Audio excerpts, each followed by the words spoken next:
Hello, my dear aspirants. Present ఇప్పుడే ఏపీపీఎస్‌సికి సంబంధించి group 2 యొక్క రిజల్ట్ అనేది రిలీజ్ చేయడం అనేది జరిగింది. ఏదైతే ఫిబ్రవరి 23, 2025న ఎగ్జామ్ అనేది కండక్ట్ చేయడం అనేది జరిగిందో, దానికి సంబంధించి రిజల్ట్ అనేది ఇప్పుడే ఏపీపీఎస్‌సి అనేది తన వెబ్‌సైట్‌లో పెట్టడం అనేది జరిగింది. ఈ యొక్క రిజల్ట్‌కి సంబంధించినంత వరకు మొత్తం రేషియో 1:2 రేషియోలో సర్టిఫికేట్ వెరిఫికేషన్ పిలుస్తున్నట్టు వాళ్ళ యొక్క సమాచారాన్ని ఇవ్వడం అనేది జరిగింది. సర్టిఫికేట్ వెరిఫికేషన్ ఎక్కడ జరుగుతుందంటే ఏపీపీఎస్‌సి బిల్డింగ్ సంబంధించి new HOD building second floor MG road opposite Indira Gandhi municipal stadium Vijayawada Andhra Pradesh 520010 ఈ అడ్రస్లో మనకి ఈ యొక్క 1:2లో పిలిచిన క్యాండిడేట్స్ అందరికీ కూడా సర్టిఫికేట్స్ అనేవి వెరిఫై చేయడం అనేది జరుగుతుంది. వారికి సంబంధించి ఇండివిజువల్ కాల్ లెటర్స్ అనేవి పంపించడం జరుగుతుందని చెప్పి చాలా క్లియర్గా మెన్షన్ చేయడం అనేది జరిగింది కమిషన్ వెబ్సైట్కి సంబంధించినంత వరకు.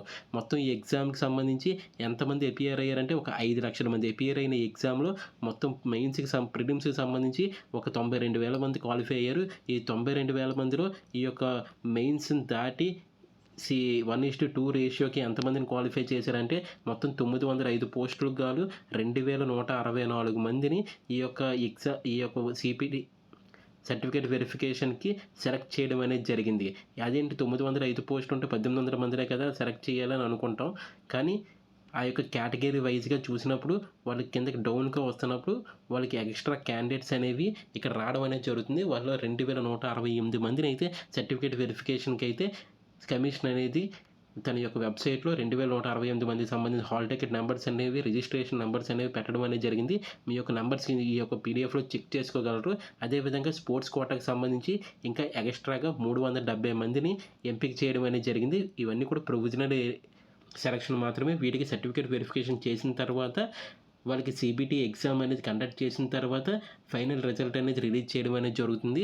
ఈ ఫైనల్ రిజల్ట్కి సంబంధించి ఇంకా కేసులు అనేవి కోర్టులో ఉన్నాయి. ఆ కేసులు లోబడే పనిచేస్తాం, ఆ కేసులు లోబడే పని అవుతుందని చెప్పేసి కూడా కమిషన్ తన యొక్క వెబ్సైట్లో క్లియర్గా మెన్షన్ చేయడం అనేది జరిగింది. కోర్టు కేసెస్ తర్వాతే ఈ యొక్క సిబిటి ఎగ్జామ్స్ అనేవి కండక్ట్ చేయడం జరుగుతుంది. కోర్టు అయితే రిజల్ట్ మీద స్టే ఏమీ ఇవ్వలేదు కాబట్టి ఇప్పుడు రిజల్ట్ అనేది రిలీజ్ చేయడం అనేది జరిగింది. ఈ రిజల్ట్కి సంబంధించి తొందరలోనే సర్టిఫికేట్ వెరిఫికేషన్ డేట్స్ని కూడా అనౌన్స్ చేయడం అనేది జరుగుతుంది. ఏపీపీఎస్సికి సంబంధించినంత వరకు ఈ ఏపీపీఎస్సికి సంబంధించి వాళ్ళు క్లియర్గా మెన్షన్ చేశారు. The result notification subject to overcome the various cases pending before the honourable courts in the recruitment notification release చేయడం జరిగింది. అయితే సర్టిఫికేట్ వెరిఫికేషన్కి వెళ్ళే వాళ్ళు ఏమేమి ప్రూఫ్స్ తెచ్చుకోవాలనేది కూడా కమిషన్ తన యొక్క వెబ్సైట్లో క్లియర్గా మెన్షన్ చేయడం జరిగింది.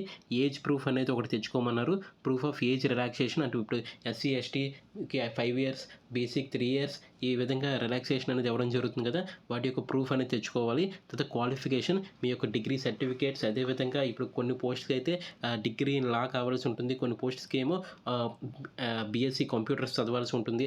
అలాంటి వాటి క్వాలిఫికేషన్ సంబంధించి వాటి యొక్క సర్టిఫికేట్స్ రెడీ చేయమన్నారు. తర్వాత స్టడీ సర్టిఫికేట్ ఉండాలి, ఎందుకంటే మన యొక్క రెసిడెన్సీ ప్రూఫ్ కింద 4th క్లాస్ నుండి 10th క్లాస్ వరకు ఉన్న రెసిడెన్సీ సర్టిఫికేట్ అవసరం అవుతుంది. తర్వాత ఇంటిగ్రేటెడ్ కమ్యూనిటీ సర్టిఫికేట్స్ అంటే ఇప్పుడు ఎస్సీ సర్టిఫికేట్, ఎస్టీ సర్టిఫికేట్, బీసీకి సంబంధించి ఓబీసీ క్రిమీ లేయర్ సర్టిఫికేట్స్ అవసరం అవుతుంది. తర్వాత ఈడబ్ల్యూఎస్కి సంబంధించి ఎకనామికల్ వీకర్ సెక్షన్ సంబంధించి దాని యొక్క సర్టిఫికేట్ అవసరం అవుతుంది. ఎవరైనా మైగ్రేటెడ్ ఫ్రమ్ తెలంగాణ నుండి ఆంధ్రప్రదేశ్ మైగ్రేట్ అయిన వారు ఉంటే ఆ సర్టిఫికేట్ అవసరం అవుతుంది. స్పోర్ట్స్ పార్టిసిపేషన్ చేసిన వారికి స్పోర్ట్స్ పార్టిసిపేషన్ సర్టిఫికేట్ కావాలి. తర్వాత పీబీడీ సర్టిఫికేట్ అనేది పర్సన్ విత్ డిసేబిలిటీకి సంబంధించిన పీబీడీ సర్టిఫికేట్ అవసరం అవుతుంది. సో ఎవరైతే సెలెక్ట్ అయ్యారో సర్టిఫికేట్ వెరిఫికేషన్కి వాళ్ళు ఈ యొక్క సర్టిఫికేట్స్ని రెడీ చేసుకొని ఉంచాలి. వాళ్ళ కమిషన్ ఒక డేట్ అనేది అనౌన్స్ చేయడం జరుగుతుంది. అప్పుడు వీరికి సంబంధించి సర్టిఫికేట్ వెరిఫికేషన్ అనేది ఆ డేట్స్లో అనేది చేయడం అనేది జరుగుతుంది. ఇది ఇప్పటిదాకా ఉన్న సమాచారం. అయితే సిపిటి ఎగ్జామ్కి సంబంధించి ఎటువంటి సమాచారం కూడా ఈ యొక్క కమిషన్ తన యొక్క వెబ్సైట్లో పెట్టలేదు. ఓన్లీ రిజల్ట్ మాత్రం పెట్టడం జరిగింది. అందులో కూడా సర్టిఫికేట్ వెరిఫికేషన్ మాత్రమే 1:2 రేషియోలో రిలీజ్ చేస్తామని చెప్పడం అనేది కూడా జరిగింది. ఇంకా సిపిటి ఎగ్జామ్కి సంబంధించి ఎటువంటి ఇన్ఫర్మేషన్ ఎవరైతే మ్యాక్సిమం కోర్ట్ కేసెస్ వల్ల అనుకుంటా ఆ ఎగ్జామ్ ఇంకా డేట్స్ అనేవి అనౌన్స్ చేయలేదు. అది కూడా ఫర్దర్గా చేయడం అనేది జరుగుతుంది. అయితే ఈ కోర్టుకి సంబంధించి కేసెస్ ఎప్పుడు తేలుతాయి ఎవరికీ తెలియదు. ఇన్ ఫ్యూచర్ ఏమవుతుందో కూడా ఎవరికీ తెలియదు. ప్రజెంట్ అయితే మాత్రం రిజల్ట్ అయితే మాత్రం రిలీజ్ చేశారు. ఎందుకంటే గ్రూప్ 2 అనేది చాలా కష్టమైన ఎగ్జామ్, మీ అందరికీ తెలిసిందే. అది కూడా ఫిబ్రవరి 22, 2025 జరిగిన ఎగ్జామ్ అనేది ఎన్నో అప్స్ అండ్ డౌన్స్ మధ్యలో జరిగింది, ఎన్నో భావోద్వేగాల మధ్య జరిగింది. అందరూ కూడా ఏం జరిగింది అనేది మీ అందరికీ తెలుసు, దాన్ని మళ్ళీ చెప్పుకోవాల్సిన అవసరం లేదు. ప్రతి ఒక్కరికి ఒక్కొక్క డిఫరెంట్ కథ ఉంది ఆ రోజు. అంత భావోద్వేగంలో కూడా రాసిన ఎగ్జామ్లో ఈ 2,168 మంది అంత ప్రెజర్ను మెయింటైన్ చేస్తూ కూడా ఎగ్జామ్‌ని సక్సెస్‌ఫుల్‌గా కంప్లీట్ చేయడం అనేది చాలా గొప్ప విషయంగా భావించడం జరుగుతుంది. 2168 ప్లస్ స్పోర్ట్స్ కోటాకి సంబంధించి ఒక 370 మంది. వీళ్ళందరికీ కూడా మన ఛానల్ తరపున బిగ్ కంగ్రాచ్యులేషన్స్.